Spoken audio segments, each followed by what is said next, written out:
Everyone. We are joined today by Dr. Laura Cochrane, and we're also joined by one of her art history classes. So welcome to those students from Dr. Cochrane's class. I'll remind everyone to make sure that you have your microphones muted so that we don't end up with any background noise. So we're very excited. Dr. Laura Cochrane is an associate professor of art history. She began teaching at MTSU in 2009 and teaches classes on medieval art, Renaissance art, Islamic art, book history, and art history methodologies. She earned her bachelor's degree from the University of California, Davis, her master's degree from the University of Texas at Austin, and her doctorate from the University of Delaware. Before receiving her PhD, Dr. Cochrane worked as a rare book librarian and archivist at Harvard University, University of Delaware, and Princeton University. And she continues her interest in rare books and focuses her research on medieval manuscript illustrations. Dr. Cochrane has many publications, several of which deal with the theme of iconography. So she makes an excellent conversation partner for our series. So please join me in welcoming Dr. Cochrane, and I'll let you take it away. Thank you. Well, thank you so much for that introduction. I'm really pleased to be here and to be included in the lecture series. I am going to share my screen with you now, so you can see my lecture.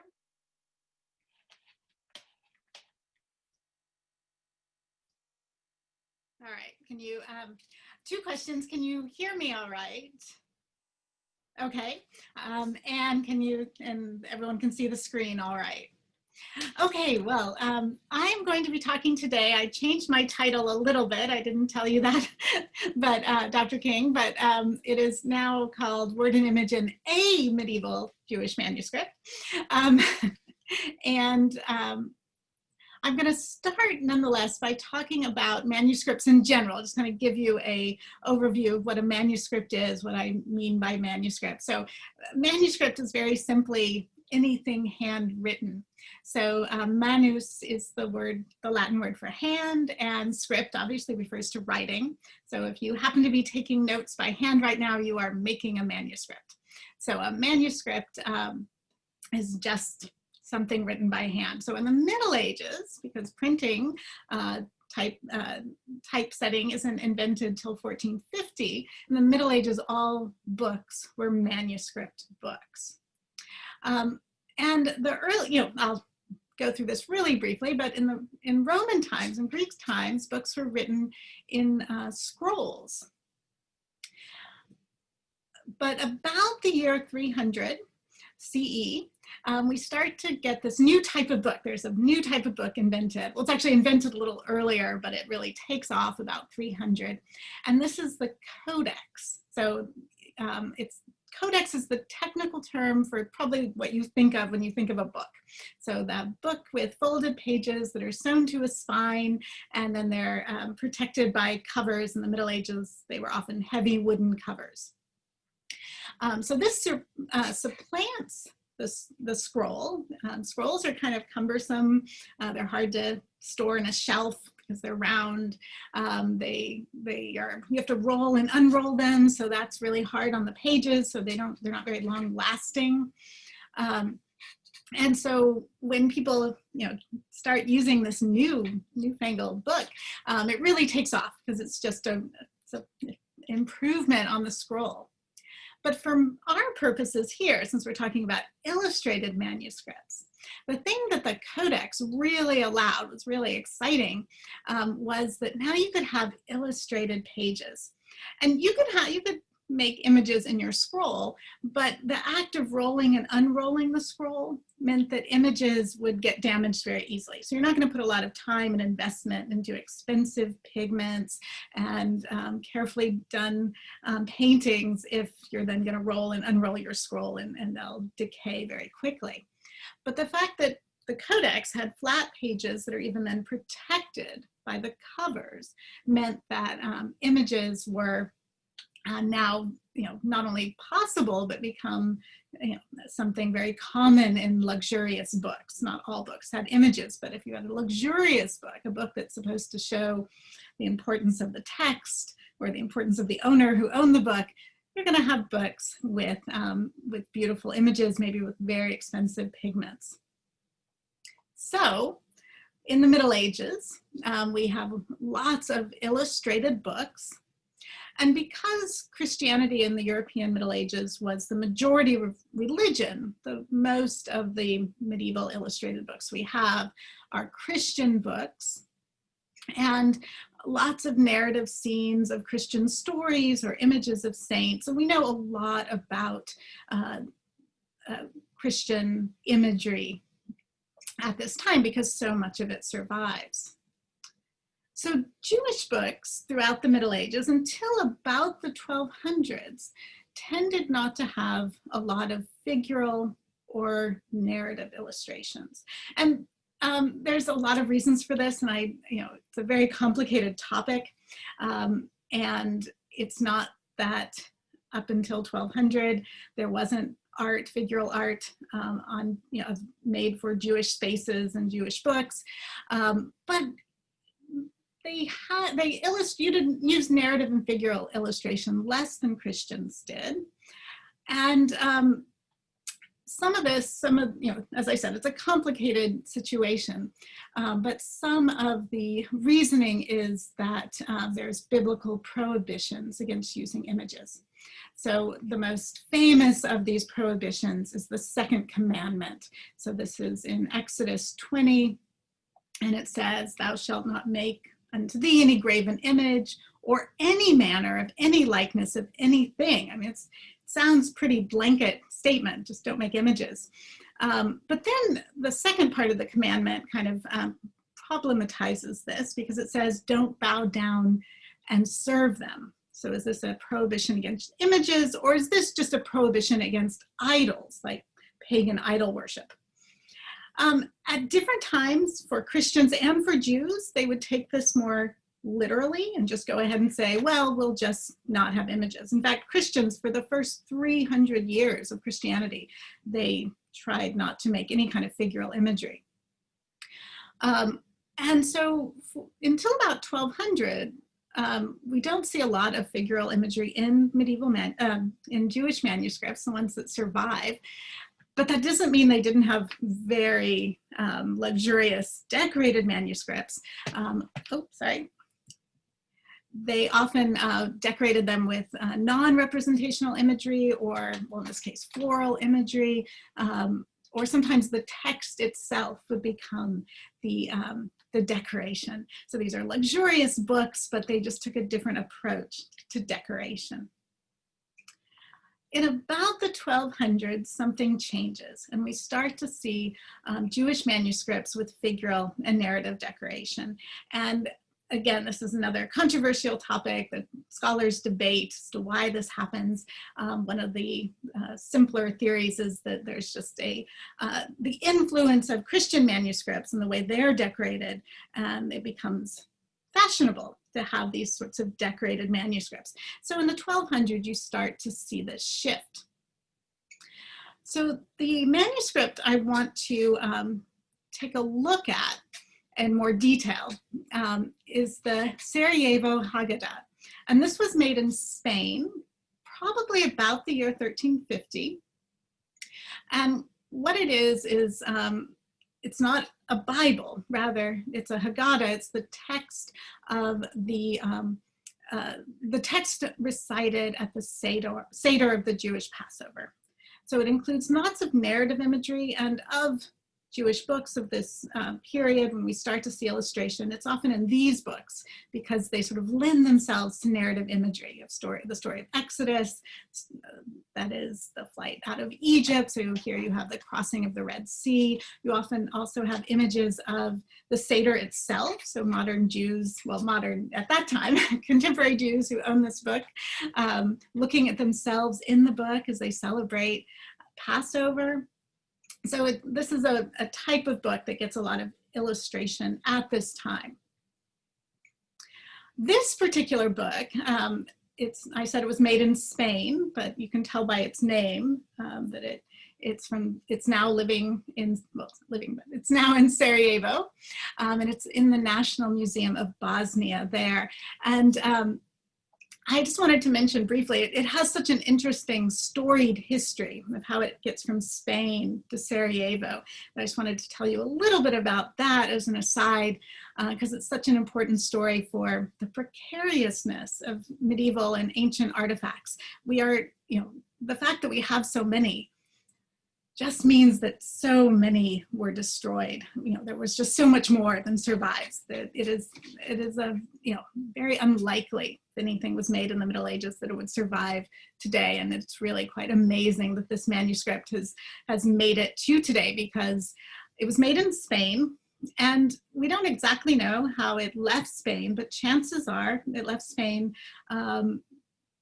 about at the end of the 1400s, maybe in 1492, when the Jews were expelled from Spain. They were told to either convert or to leave. And probably, we don't know for sure, but probably this book was taken as a family heirloom and brought out of Spain. We know it ended up in Italy because it has some notations that tell us it was in Italy for a while. And then at some point in the late 19th century, it ends up with an art dealer who sells it to the museum in Bosnia. So it's very far from its original location.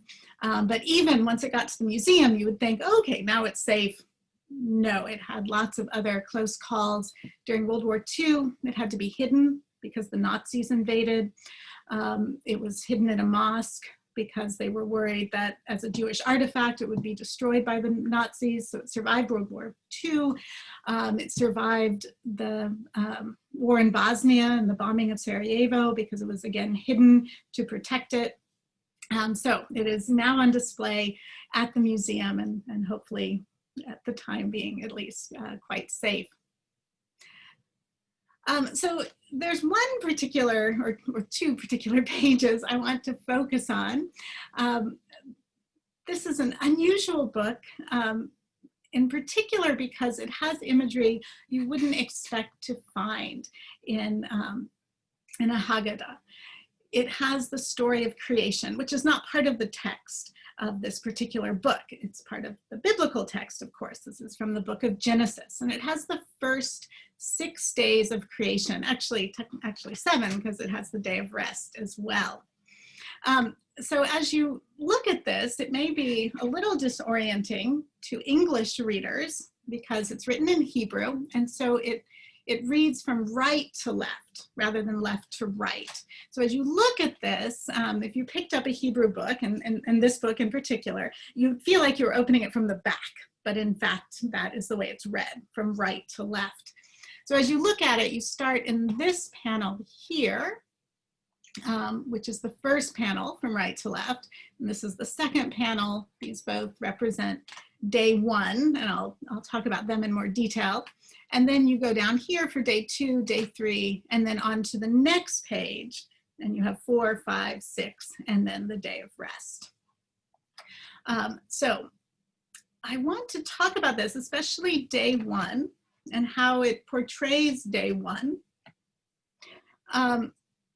And in so doing, I'm going to compare it to a Christian depiction of the same story from Genesis, the story of the first 6 days of creation. And this is a manuscript called the Morgan Picture Bible. And it's called that because it lives in a museum and library called the Morgan Library. It's a little bit earlier. It's about 1250 CE. And what I may not, I can't remember if I said already. So this is unusual because the book does not have the text of Genesis. It's also unusual because it was very uncommon in Jewish art. In fact, up till this point, it had not occurred to have visual depictions of the 6 days of creation. That just wasn't a common subject. In Christian art, however, it was a very common subject. You'd see this over and over again, and a fascinating subject.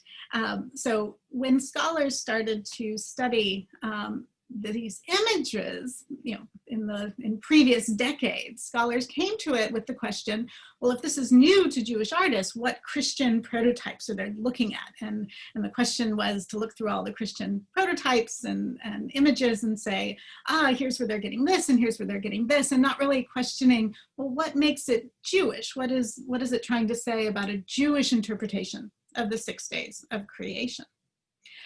So this one is a Latin book. So you read this from left to right. So this doesn't really take any orienting for those English readers, those of us who are English readers. So you start in this panel, day 1, day 2, day 3, day 4, day 5, day 6. They leave out rest, no rest. And it goes right into the story of Adam and Eve, which is actually portrayed in the Sarajevo Haggadah as well, just on a different page. So that doesn't differentiate these two manuscripts. All right, so I don't know how well you can see the manuscript if the screen's in the way, but I want to look at day 1 in both of these manuscripts, and this panel here, and then these panels here. And I want to compare them to the actual text of Genesis. So they illustrate the same text, more or less. I say more or less because the Christians are reading that text in Latin, and the Jewish Bible is in Hebrew. So they're reading different languages, but it is the same text. The Latin is a translation of the Hebrew. Oops. So here's a close-up of the day 1. So they're both illustrating this, the first 5 verses of Genesis. So as we read this, I want to start, especially with start with verses 2 and 3. So verse 1 says, in the beginning, God created the heaven and the earth, sort of setting the stage for what happened. Verse 2 says, and the earth was without form and void, and darkness was upon the face of the deep, and the Spirit of God moved over the waters. And actually, I want to stop there for a second before I move on to verse 3 and look at this image where you have, just as it says, you have the void. In fact, it's inscribed at the top, just above, as void. So it says it's a void. So you have the void here, and you have maybe the Spirit of God moving over the waters. I'm going to talk about that. Let's leave that aside for a second. But this is supposed to be that second verse. Verse 3 says, and God said, let there be light, and there was light. And then verse 4 says, and God saw that the light was good and divided the light from the darkness. And so that's what's happening in this panel here. So if you move over to the next panel, we're still in day 1, but you have light and dark divided. It's kind of literal. And you have this new shape. So this isn't directly said, but as God's creating order of the void, the chaos, he gives it the shape of the round-topped rectangle. So now you have the division of light into darkness, and that's the division of light and darkness, and that's day 1. So it's fairly literal. It's fairly straightforward in terms of the text. And when you move over to the Morgan Bible, there's a lot more going on. I think you can immediately see it is not just a simple depiction of the text. There's a lot of extra stuff happening. So first of all, you have this human figure here, or the figure of God in human form. And he's dividing light from the darkness, just as it says. But already you see an interpretation of what that means, because he seems to be, or the artist seems to be suggesting that there's a fundamental difference. Light and dark aren't equals, that you divide one from the other.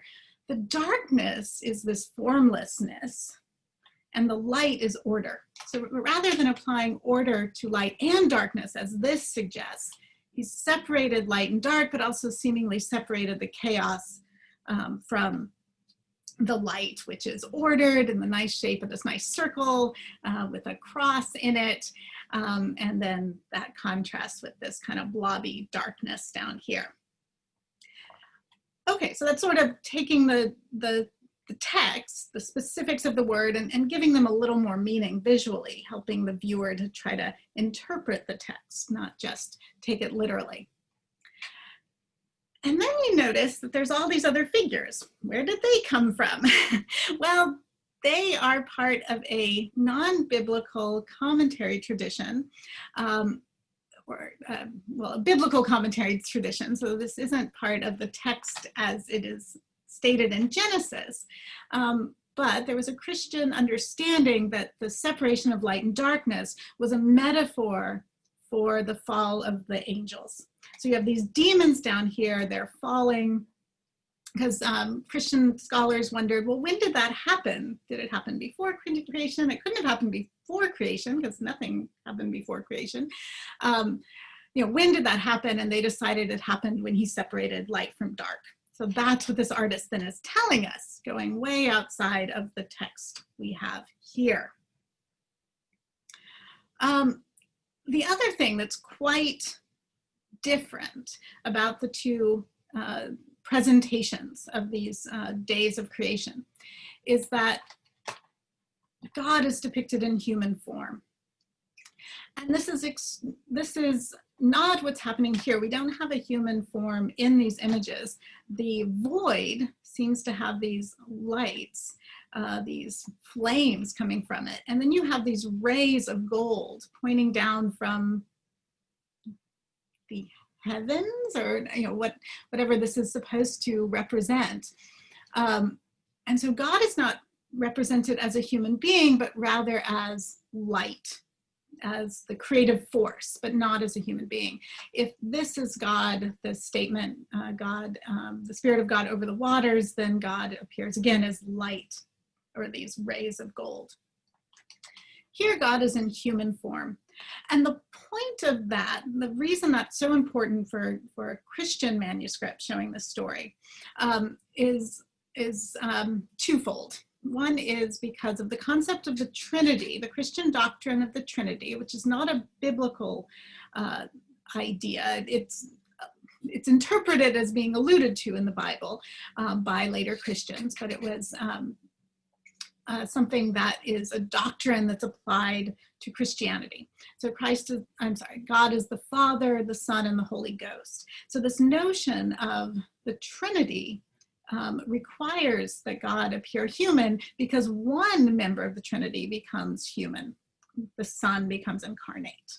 So the doctrine of the incarnation sort of requires Christians, and this might be why they're more open to figural imagery, especially figural imagery of God, much, much, much earlier, that we start to see them not worrying about that commandment, because they feel like the doctrine of the incarnation, the fact that Christ becomes human, sort of allows for imagery. But why is he here in creation? It's not the New Testament. It's not the story of Jesus. However, in the Gospel of John, from the New Testament, the Christian Bible, John says that Christ was there at the beginning. And that fits with Christian theological ideas that the Trinity always existed. God is one, but he is also three. And so Christ was always there. And the Gospel of John says, in the beginning was the Word, and by beginning he means the beginning. He was the Word, and the Word was with God, and the Word was God, and through him all things were made. So it's specifically saying that Christ was part of the act of creation. And so he calls Christ the Word, and that's what Christ logos means. So when we see images in Christian art where Christ is depicted as the creator, and we know this is Christ because he has a special little cross on his halo that refers to the crucifixion. So he's being represented as Christ here, and but he is Christ logos. Logos is the Greek word for word, and so John said in the beginning was the Word, so this is Christ at the beginning. So this important point, so this is then trying to show you not just the literal depiction of Genesis, the first verses of Genesis, but also to show you what all this means to a Christian. Okay, so I don't want you to come away thinking that Christians were doing all sorts of interesting creative interpretation of the text, and the Jewish images are giving us a very literal interpretation. That's not what not at all. I don't think that's what's going on. I think they're actually both giving you their own version of how to interpret these texts. So one thing is the fact that there is no depiction of God in human form. There are humans. There is anthropomorphism, that is the depiction of the human form, but they are humans. They are not God. So you have this picture of man on the sixth day. This is the creation of human beings on the sixth day, and there is a human figure.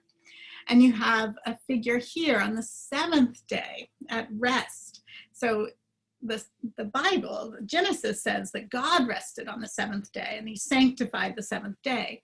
So this is showing a regular human being sanctifying the seventh day, showing respecting that. And scholars feel very confident that this is actually a modern Spanish figure because of the way he's dressed, and also that he's in this sort of medieval Gothic shape that sort of mirrors the shape that the universe is in, but seems to suggest this is a modern person. Modern at the time, obviously not modern today, but this is a person of the time that this book was made, as opposed to trying to represent God in human form. And exactly the fact that they're showing the willingness to portray human beings makes it all the more significant that they're showing God as rays of light, because they're clearly making the statement that God should not be portrayed in human form. And it was a discussion amongst Jews that Christians were doing this. And so they argued that that was inappropriate, that shouldn't be done. So I'm not saying they're trying, they're showing this as an argument to Christians, but they're emphatically stating their own opinion about how God should be depicted. The other thing that's very significant about what's going on here is the depiction of the, well, two things actually. First of all is the depiction of the void.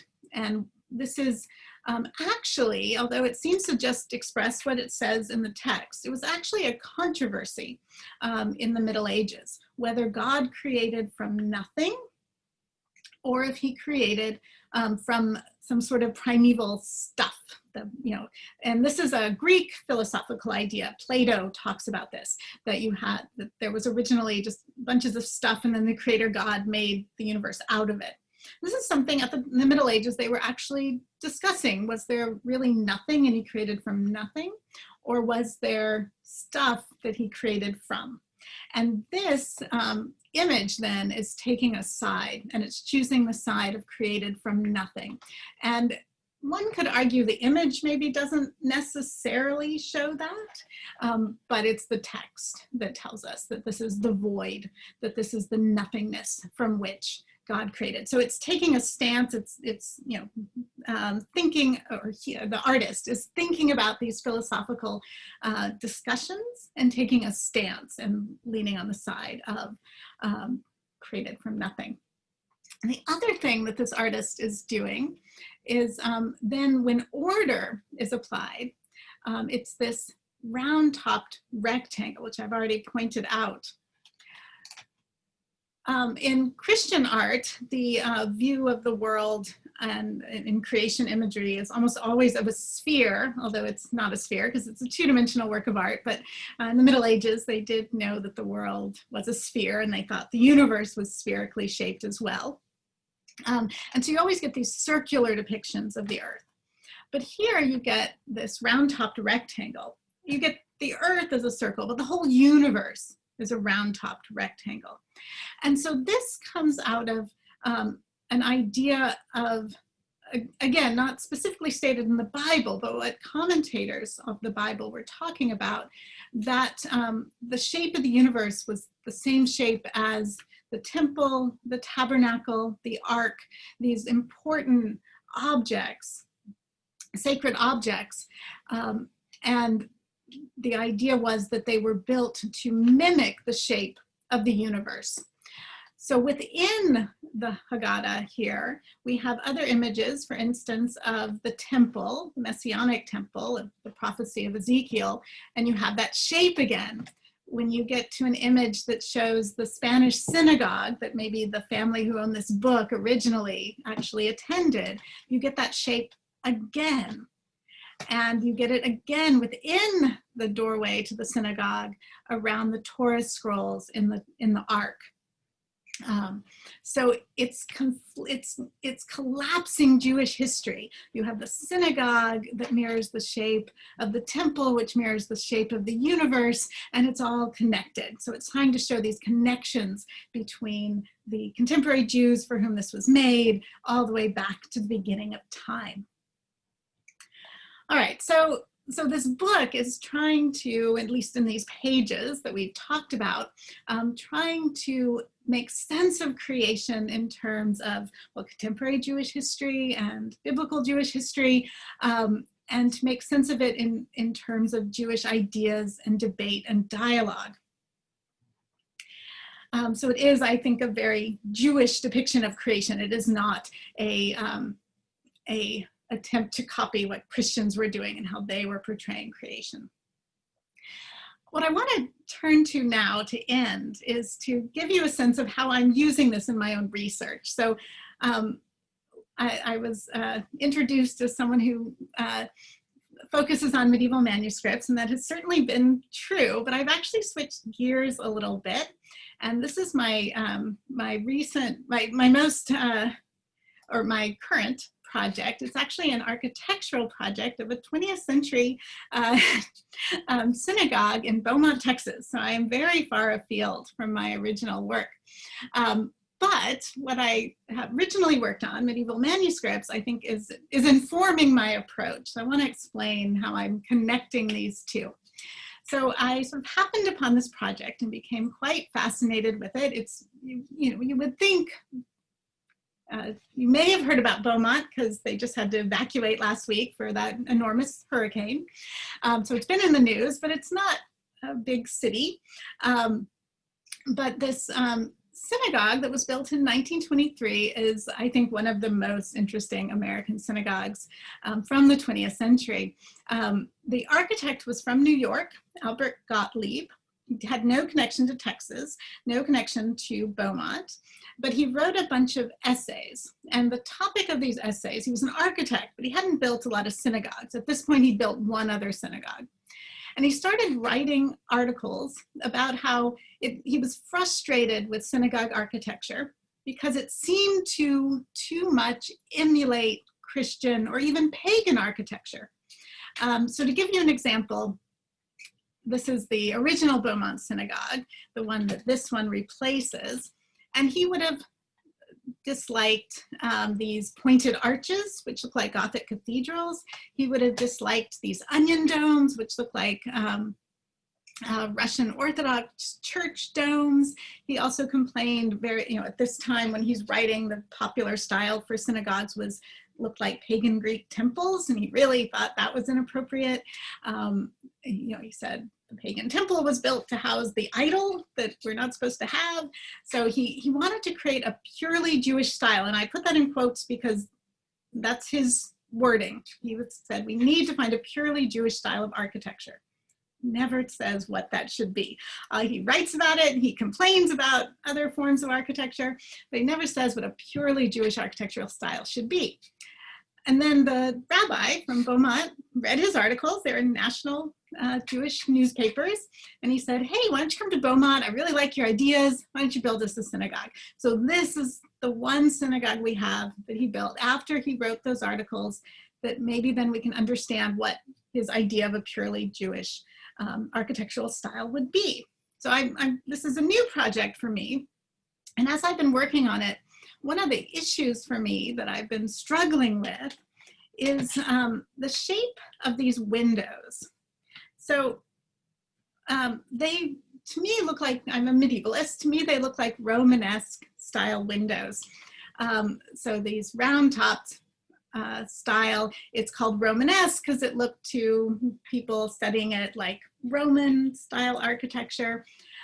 So when I look at this, and you know, people have referred to this as a Romanesque style building, but Gottlieb actually said in his writings, you should not emulate Romanesque buildings. Like, okay, so what's he doing here? And what I am looking at, what I'm thinking about, I have not determined whether this is true or not, that he's not emulating the Romanesque style here. But, and the windows are beautiful. This is actually what got me into the project. There's 6 absolutely gorgeous windows, stained glass windows, which is also of interest. And I'm looking into the iconography and trying to understand the choices made there. But Gottlieb didn't design the windows, but he did design the shape for the windows. And as I started to think about these medieval manuscripts, and especially this manuscript with its round-topped rectangular shape, is there a connection here to medieval ideas about the shape of the universe? Is he not emulating Romanesque medieval architecture that is typical of Christian churches? Is he instead looking to these ideas about this deceptively simple shape that you might just think, oh, well, that was just a coincidence. And maybe it was. I haven't determined whether or not these ideas connect, but that's where I'm going with it. That's why I'm here trying to put these things together. So there you go. There is my presentation for today. Oh, thank you for listening. I again want to thank Dr. Cochrane so much for coming and speaking to us. I'm not sure if you saw, but the comments on the side, people are commenting how interesting the research is, and sort of watching you go through that process of unpacking it all has been really fascinating. And thank you so much. Well, thank you. I really enjoyed doing this, and thank you all for listening and for your questions. Thank you.